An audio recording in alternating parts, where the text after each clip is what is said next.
Hey, Michael Church, Crawl Space Ninja, and we got us a question from Philip in Annabelle, Missouri. He wants to know if he's got gravel on the ground, what kind of underlayment do we recommend? And also, he's wondering why he could possibly have mold in a house that does not have any standing water. Stay tuned.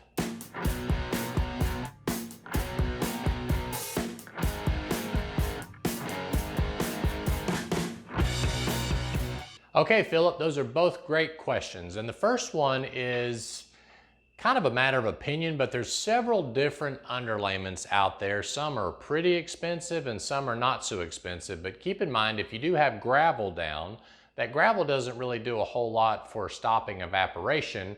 It will keep standing water underneath the gravel so that maybe it allows it to flow better under the vapor barrier, but it's kind of hard on the knees and all that sort of thing when you're down there. So if you're looking for something to soften the cushion a little bit, I would go with something like this. This is an outside dimple membrane. This is used for outside waterproofing. You should be able to get it online, but if for some reason you can't find it, let us know and we can maybe get you a few rolls of this. But this is great because it softens the crawl space really good on the knees, okay? So this also allows water to channel through it. You can also use a felt underlayment if you got a pond store that's local. Maybe get a felt underlayment. That'll give you a little bit of a cushion, but the dimple underlayment is the better choice for that. And then of course you could always double up on the vapor barrier, and as long as you're installing new vapor barrier, you could maybe put a good piece of plastic in the high traffic area. The second question is about how in the world can you have mold growing in the crawl space whenever you don't have any standing water? Well, if you're in Missouri, you must be high humidity, I would assume, right? So that's one of the things that a lot of people discount, is that how much humidity affects the wood.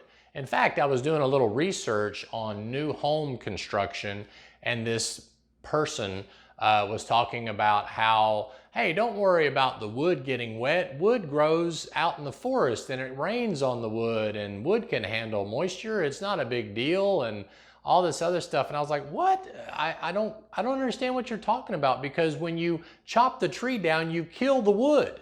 So dead wood can grow mold, obviously, and wet dead wood can grow mold even worse. As a matter of fact, according to FEMA, it only takes 24 to 48 hours for wet wood to grow mold. So if your wood is wet from high humidity or standing water, the wood doesn't care where the moisture comes from.